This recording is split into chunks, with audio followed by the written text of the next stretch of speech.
ఒకరికొకరు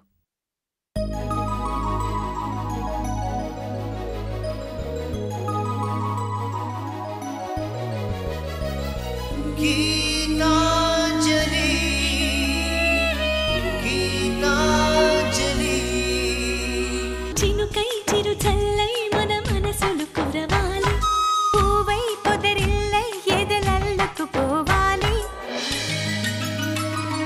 గుండె గూడులో బాధైతే చిరునవ్వు గువ్వ నా తోడంట మండు వేసవే ముసిరేస్తే మంచు కొండ నీ నీడంట కంటి పాపలా నవ్వుంటూ కన్నిటి బొట్టుని రానేమో చిన్నారి స్నేహం ముద్దంటూ నిరుపేద చెట్టుని కట్టావు ఎన్నెన్ని జన్మలకైనా మనం ఇలాగే పుట్టాలి తరాలు మారుతున్న గీతాంజలుండాలి ఎన్నెన్ని జన్మలకైనా మనం ఇలాగే పుట్టాలి తరాలు మారుతున్న గీతాంజలుండాలి గీతాంజలుండాలి గీతాంజలుండాలి.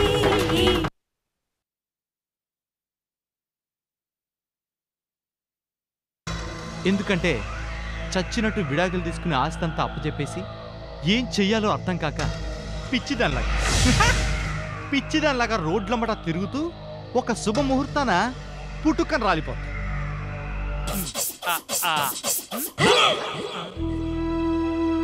ఏంటిది? ఎటుపోతున్నాను? ఏం చేస్తున్నాను? ఇంతమంది ఇన్ని రకాలుగా ఎందుకు బాధపడాల్సి వచ్చింది? ఎవరి వల్ల? నా వల్లనా? సూర్యపోవడం యాదృచ్ఛికం కాదా? నా మూలంగా పోయాడా? దేవుడా, ఈ భావాన్ని భరించడం నా వల్ల కాదు. ఇదే నిజమైతే నా వల్ల ఎవరికి ఏ నష్టం కలగకుండా చూడు. అందుకు నేను ఏం చేయాలో అదే చేయించు స్వామి. కాబట్టి ఇక మనకి ఎదురు లేదు. అవును, లేదు. మన ప్లాన్కి తిరుగు లేదు. అవును, లేదు. ఒరే ఎదవా, అవును లేదేంట్రా అపశకున పక్షి. అవునా లేడు చాలు. అలాగే. మనకి ఆస్తి దక్కకుండా చేసేవాడు. అవును. అతికినట్టుగా ఉంది కదా. లేదు. మనల్ని ఎదిరించేవాడు. లేడు. ఏంటి డిశ్చార్జ్ అవుతావా? నీకేమన్నా పిచ్చా? దెబ్బ తగిలింది కాళ్ళకి చేతులకు కాదు, తలకి. నా గురించి నాకు తెలుసు డాక్టర్. ఎలాగో పోలీస్ పర్మిషన్ కూడా ఉంది. నన్ను పంపించేయండి. నేను చేయాల్సిన పనులు చాలా ఉన్నాయి. నీ ఇష్టం. I have no objection. నీ విల్లింగ్నెస్ మీదే డిశ్చార్జ్ అవుతున్నట్టు లెటర్ రాసి సంతకం పెట్టి.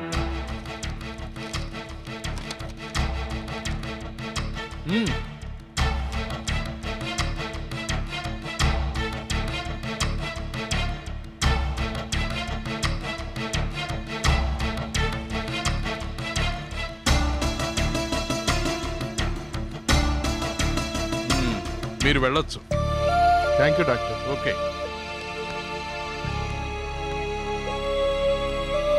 మిస్టర్ సత్యనారాయణ.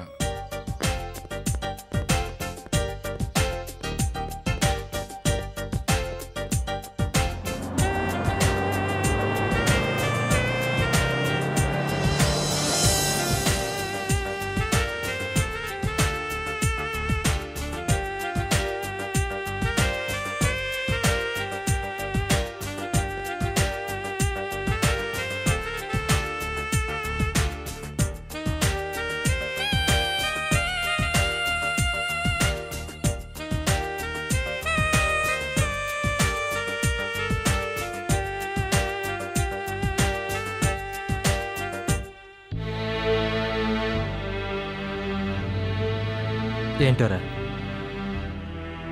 అంతా కల్లో జరిగినట్టు క్షణాల్లో జరిగిపోయింది. మనిషి లేడు కాబట్టి నమ్మాల్సి వస్తుంది, కానీ లేకపోతే ఇదంతా నిజంగా జరిగిందా అనిపిస్తుంది. నిజమే. అది పాపం తను నిర్దోషిగా బయటకు వచ్చిన రోజునే జరగడం దారుణం. అంజలిని ఎలా ఓదార్చాలో అర్థం కావడం లేదురా. ఇప్పుడు తన పరిస్థితి ఏంటి, తన ఫ్యూచర్ ఏంటి, ఏం చేస్తుంది, మనం ఏం చేయాలి, ఏమీ అర్థం కావడం లేదు.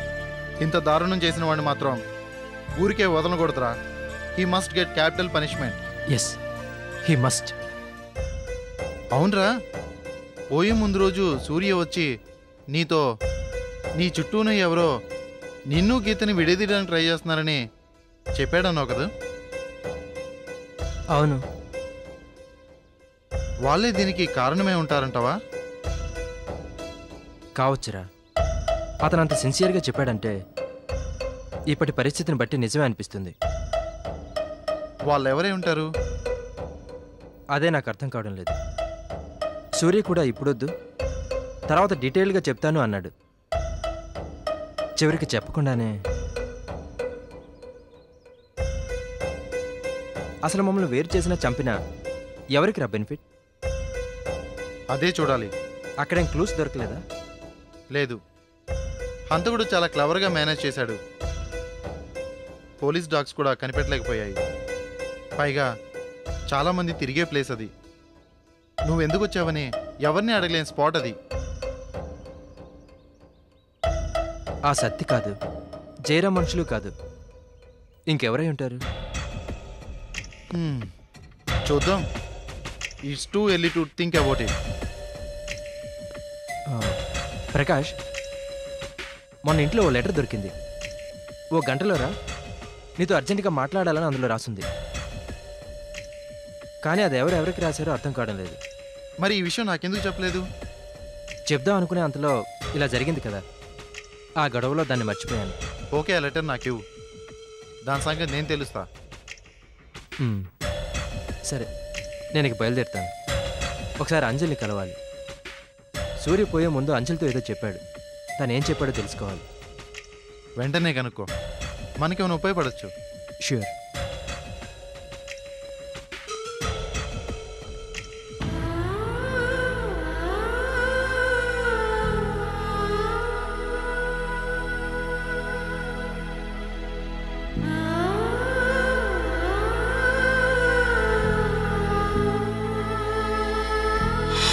అవునంజలి, ఇప్పటిదాకా గీత మనల్ని మోసం చేస్తుంది అనుకున్నాను. కానీ తను మనలా మోసపోతుందని ఇందాకే తెలిసింది. నువ్వు, నేను, చందు, గీత అందరం వాళ్ళ చేతుల్లో మోసపోతున్నాం. మనందరి జీవితాలతో ఆడుకుంటున్నారు. ఎవరు? వాళ్ళే, నీహారిక, రమేష్. అవునంజలి. మళ్ళీ ఇదేంటి? ఈ విషయం ఎవరు చెప్పారు? వాళ్ళే. వాళ్ళ? మేమే ఇలా చేస్తున్నామని చెప్పారా వాళ్ళు? అవును. చందుకి నీకు మధ్య లింక్ ఉందని చెప్పడం వాళ్ళ పని. అసలు వాళ్ళిద్దరి టార్గెట్ గీతా చందుల్ని వేరు చేయటం. అంటే రమేష్ చందు ఆస్తి సంపాదించడానికి. చందు ఆస్తి రమేష్కి ఎలా వస్తుంది? అసలు దానికి నాకు చందుకి లింక్ పెట్టడానికి సంబంధం ఏముంది? అదే అసలు గూడుపుటాలి. నీహారిక పెద్ద క్రిమినల్. అంటే ఇప్పుడు గీతను వదిలి నిహారిక మీద దాడి మొదలు పెట్టారా? అంజలి, అపార్థం చేసుకుంటున్నాం. ఆ రమేష్ గాడు మళ్ళీ అదే మాట. ఆ రమేష్ గాడేంటి పెద్ద ఫిగర్ గా చేసి మాట్లాడతారు? వాడెంత, వాడి బతుకెంత? అసలు అలాంటి వాడి గురించి మీకేం తెలుసని చెప్తున్నారు సూర్య? మింగుతున్నావా? మింగు మింగు, బాగా మింగు. ఆగిపోయావే, మింగవే. చేసే పనులన్నీ చేసేస్తూ ఇంకా ఎందుకు ఆ ముసలి కన్నీళ్ళు? ఎవరు మెప్ప పెట్టడానికి? నా కొడుకునే మింగిందానివి, ఇంక నీకు ఆ ముద్దో లెక్క. మింగు. వాడిని కాటికి పంపించేదాకా నీకు నిద్ర పట్టలేదు కదే. ఇంకిప్పుడు నీకెవరు అడ్డులేరుగా. హాయిగా, తృప్తిగా, మనశ్శాంతిగా మింగు. మింగి ఊరేగవే. ఏం ద్రోహం చేశాడనే నా కొడుకు, ఏ పాపం చేశాడని వాడి చేత తాళి కట్టించుకున్నావు. తాళి కట్టగానే జైలుకి, తాకిన వెంటనే కాటికి పంపించావు కదే. ఏ జన్మలోనే కక్షంది ఇది, దరిద్రమ మోహన్ దానా. అమ్మో అమ్మో, ఇక్కడ ఉండటం నా వల్ల కాదు. నేను ఒక క్షణం కూడా ఇక్కడ ఉండలేను, ఉండి ఈ నరకం పడలేను. అడ్డునుకున్న వాళ్ళందరినీ అంతం చేశావుగా. ఇక ఈ శ్మశానంలో నీకు కావాల్సిన వాళ్ళతో నువ్వే కులుకుతూ ఉండు.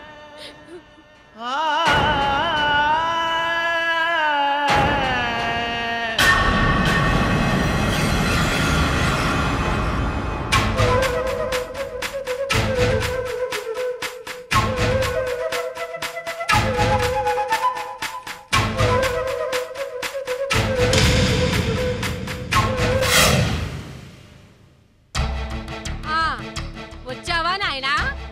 ఇంకా దిగబడలేదేంటా అనుకుంటున్నా. ఇంకా శవాన్ని పంపిన తడి కూడా ఆరలేదు, అప్పుడే ఆకలి పుట్టుకొచ్చిందా? కనీసం వాడి కట్టిన తాళి కూడా ఇక తీసేంత వరకు ఆగలేకపోతున్నావా నాయనా? ఇప్పుడు కొత్తగా మొదలయ్యేదే ఉందిలే. ఇది అప్పటి నుంచే సాగుతున్న భాగవతమేగా. మీరు బాగుపడరు, నాశనం అయిపోతారు, సర్వనాశనం అయిపోతారు, పురుగులు పడిపోతారు. శారద గారు, ఇలాంటి పరిస్థితిలో ఇంత దారుణంగా మాట్లాడడానికి మీకు నోరెలా వచ్చిందండి? అసలు మీరు మనుషులా? వెళ్ళండి, ఇంకెప్పుడు ఇక్కడికి రాకండి. మీలా మాటలతో హింసించే వాళ్ళకి చట్టం ఏం చేయలేకపోవచ్చు, కానీ ఏదో ఒక రోజు మీ మనసు మీకు శిక్ష విధిస్తుంది. వెళ్ళండి ఇక్కడి నుంచి.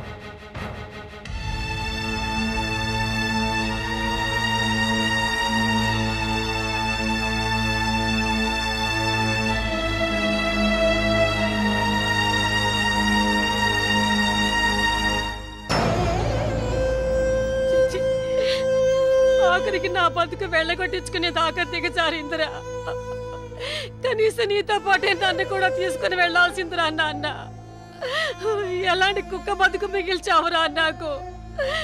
కర్మరా, ఇదంతా నా కర్మరా. నిజంగా ఇదంతా నా కర్మ.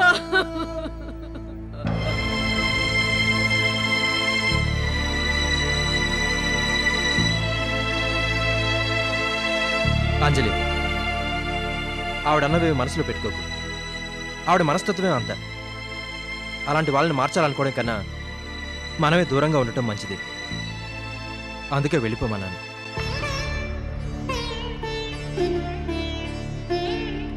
నువ్వు ఇక్కడ ఒంటరిగా ఉండటం కూడా అంత మంచిది కాదు అంజలి. నా మాట విని మా ఇంటికి రా. సారీ చందు, నేను రాను. రాలేను. నాకిక్కడుండడమే ఇష్టం. ఇక్కడ ప్రతి అణువులో నాకు సూర్య కనిపిస్తాడు. ఇక్కడున్నప్పుడంతా నాకు సూర్యతో కలిసున్నట్టే ఉంటుంది. నన్ను రమ్మని అడక్కండి, ఒంటరిగా వదిలేయండి.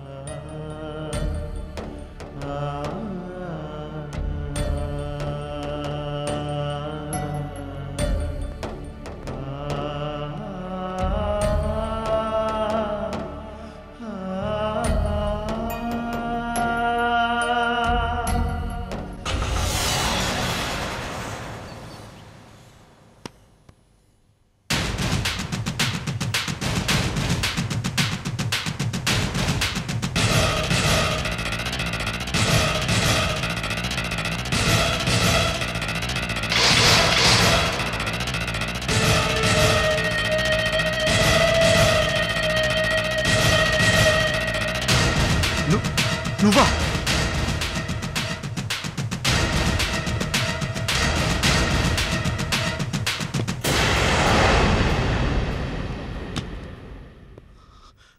నువ్వెందుకు వచ్చావు? ఏ రాననుకున్నావా? సరే, ఏంటి పని? నీకు తెలియదా? చూడు, నిన్ను రాత్రిలే రావద్దనా, అలాంటిది ఇంత పట్టపగలు ఇంత పబ్లిక్గా. పద.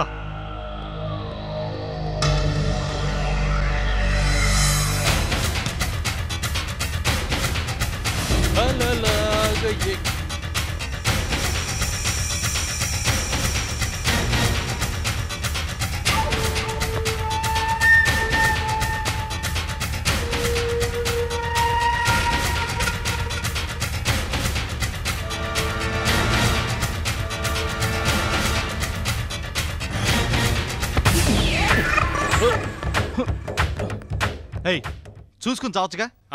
ఈసారి అలాగే చేస్తాను గానీ. అదేంటి బావా, ఆడెందుకు వచ్చాడు? పని మీద. డబ్బులు ఏమైనా ఇచ్చావా? నువ్వు చూసావా?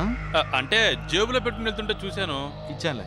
యా అది కదా బావా, ఎందుకు అని. ఇప్పుడు అంత అర్జెంట్గా చెప్పాలా? ముయ్యి. అర్థమైందిరా. ఏమర్థమైంది? మొన్న మనం సూర్యాన్ని చంపుతామని బెదిరించడం వాడు చూశాడు కాబట్టి అది పోలీసులకి చెప్పకుండా ఉండడానికి. నాకు ఆ మాత్రం తెలుసు బావా, నేను ఆ మాత్రం కనుక్కోలేంటి. మంచి పని చేసావు బావా. ఇంకో మర్డర్ చేయకుండా మనీతో సరిపెట్టేవు. సూర్యాన్ని కూడా ఇలాగే మేనేజ్ చేసుంటే ఇప్పుడు ఇంత టెన్షన్ పడాల్సిన అవసరం, వీడికింత అటెన్షన్ పే చేయాల్సిన కర్మ ఉండేది కాదు కదా.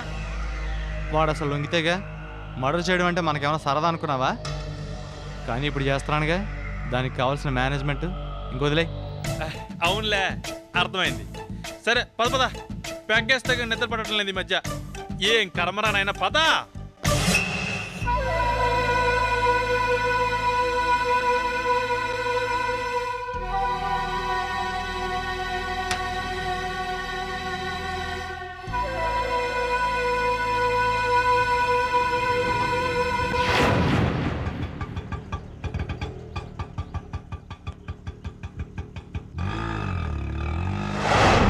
బాబు, ఆ ఆటోని ఫాలో అవ్వు.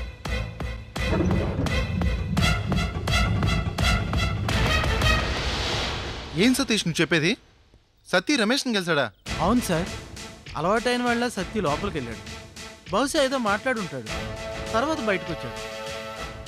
వాళ్ళు ఏం మాట్లాడుకుంటున్నారో వినలేకపోయావా? వెళ్దాం అనుకునే లోపే ఇంకొకడెవడో లోపలికి వెళ్ళాడు సార్.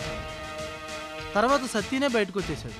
సరే, సత్యదేముంది, ఆ రాస్కెల్ రమేష్ మీద మాత్రం కన్నేసించు. Okay sir.